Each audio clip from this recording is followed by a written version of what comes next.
Good evening, friends.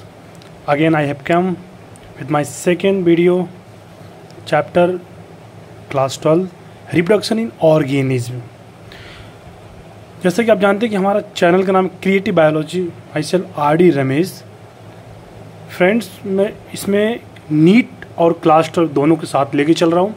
जो chapter 1 है उसका एकदम जो मेन पॉइंट्स होते हैं जो हमारे एग्जाम बोर्ड्स के लिए इंपॉर्टेंट है या जो नीट में 100% आने के चांस रहते हैं, उस सब पॉइंट्स को हम लेके चल रहे हैं.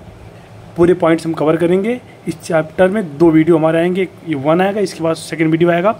इन दोनों में हम पूरे चैप्टर को कवर कर लेंगे. डन. ओके, अब हम स्टार्ट करते हैं. क्या क्या इसमें इंपॉर्टेंट पॉइंट्स हैं कवर करते हैं. ठीक है. First point is life span. NCERT में दिया हुआ है. इसमें सारे पॉइंट्स एनसीईआरटी वाले भी कवर हो रहे हैं और कुछ एडिशनल पॉइंट भी मैंने इसमें जोड़ा है. लाइफ स्पैन क्या होता है? इट इज़ अ पीरियड, जैसे देखिए यहाँ पे लिखा है, it is period from birth to natural death. जब भी अपन बोलेंगे कि इट इज़ ड्यूरेशन या period from birth to natural death, जब नेचुरल डेथ आएगा तभी हम बोलेंगे कि इसका लाइफ स्पैन कंप्लीट हुआ. अगर दूसरे किसी रीजन से उसका डेथ हो रहा तो हम कहेंगे उसका लाइफ स्पैन कंप्लीट नहीं हुआ. तो डन. अगर आपने कभी पूछे तो लाइफ स्पैन क्या है? Life span is period from birth to natural death. Done. Next point, life span of an organism are not necessarily correlated. Life span of an organism are not necessarily correlated with their body size. It means कि 2 organism अगर है, उनके body size से उनके life span में कोई भी relation नहीं होता है. देखिए एग्जांपल कैसे हो रहा है. जैसे क्रो की और पैरट की बॉडी के साइज बहुत ज़्यादा वेरिएशन नहीं होता. डन. इन दोनों के जो बॉडी की साइज होती है बहुत माइनर वेरिएशंस होते हैं, बट उन्हें अगर लाइफ स्पैन की बात करें तो देखिए जो क्रो का लाइफ स्पैन होता है 115 ईयर्स होते हैं, जबकि पैरेट का 140 ईयर्स होता है. तो इनके लाइफ स्पैन देखिए कितना ज़्यादा वेरिएशंस है, बट इनके बॉडी के साइज में कोई ज़्यादा वेरिएशन नहीं होता है. तो 2 पॉइंट हमारे कवर हुए. नेक्स्ट पॉइंट है रिप्रोडक्शन. रिप्रोडक्शन क्या होता है? रिप्रोडक्शन अगर आपको मिनिमम लैंग्वेज में डिफाइन करना हो, मिनिमम मतलब वर्ड्स में, तो आप ये बोलेंगे reproduction is a biological process that enables the continuity of species generation after generation. It means कि रिप्रोडक्शन एक ऐसा प्रोसेस है जिसके थ्रू हम अपने जैसे ऑफस्प्रिंग को, न्यू ऑफस्प्रिंग को प्रोड्यूस करते हैं. मतलब it is continuity of generation from one generation to another generation, we can say easily. Done. फिर नेक्स्ट पॉइंट हमारा है कि रिप्रोडक्शन क्या होता है. What is reproduction?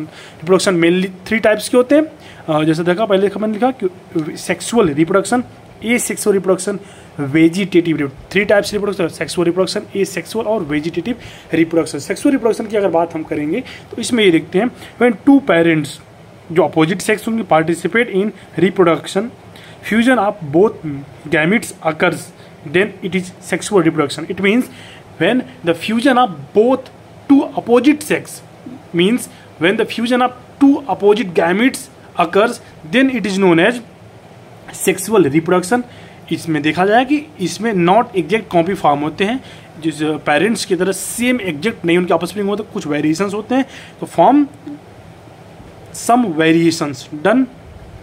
Now asexual reproduction क्या होता है? एसेक्सुअल रिप्रोडक्शन है when offspring is formed from single parents with or without involvement of gamete. My dear friend, please focus on this point. When offspring is formed from single parent with or without involvement of gamete, this is known as asexual reproduction. Exact copy is formed and no variations occurs. इसमें क्या होता है? Exact copy form होती है, इसमें कोई variations नहीं होते हैं. डन. एसेक्सुअल रिप्रोडक्शन से रिलेटेड हमारा एक टर्म आता है क्लोन. क्लोन क्या होता है? एक टर्म आता है यहाँ पे क्लोन. क्लोन को हम क्या बोल सकते हैं कि genetically and morphologically similar individuals. क्या मैंने बोला जेनेटिकली एंड मॉर्फोलॉजिकली,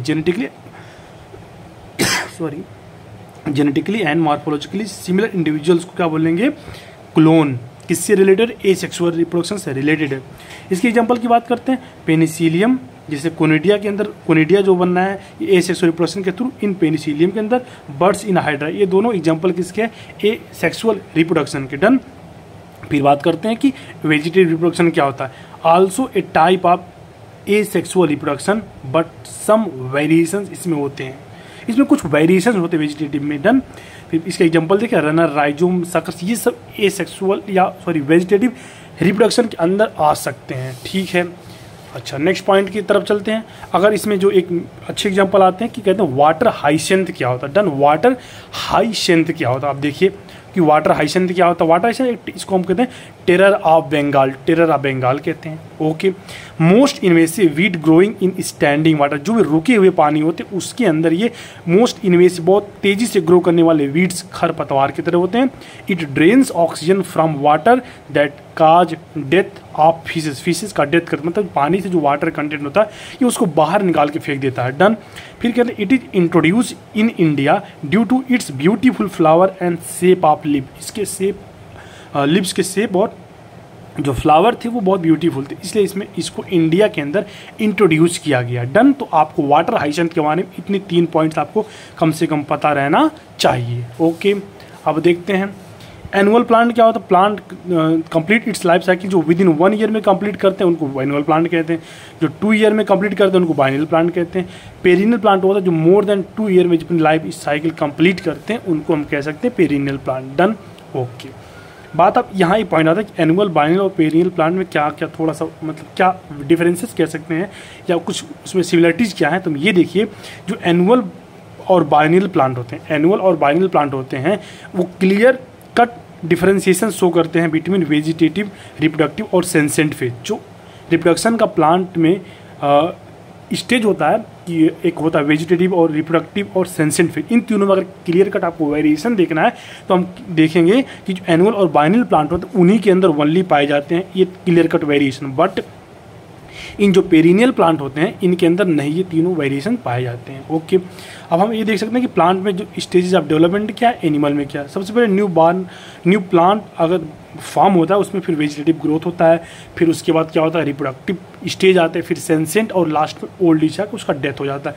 अगर ये बात एनिमल में देखा जाए तो सबसे पहले कोई प्रोडक्शन या कोई बर्थ होता है, फिर उसको जुवेनाइल फेज कहते हैं, रिप्रोडक्टिव फेज कहते हैं, वो ओल्ड एज आता है, उसके बाद डेथ हो जाता है। यहाँ पे हमको एक पॉइंट और देखना है कि जो वेजिटेटिव स्टेज होता है इसको हम ग्रोइंग स्टेज के अंदर प्लांट में, एनिमल में उसी को अगर सिनोनिम कहें तो जुवेनाइल फेज होता है। जुवेनाइल फेज एनिमल में होता है और वेजिटेटिव फेज प्लांट में होता है। ये दोनों ग्रोथ वाले फेज होते हैं, इनमें ग्रोथ पाया जाता है। Thank you friends. हमारे इसके बाद में एक और वीडियो बनाऊंगा तब ये चैप्टर कंप्लीट होगा। इसमें 2 पार्ट में ये चैप्टर कंप्लीट है। ये पार्ट 1 हो गया है, एक पार्ट और बनाएंगे तो उन दोनों पार्ट को मिला के रिप्रोडक्शन इन ऑर्गेनिज्म हमारा कंप्लीट हो जाएगा। Thank you again.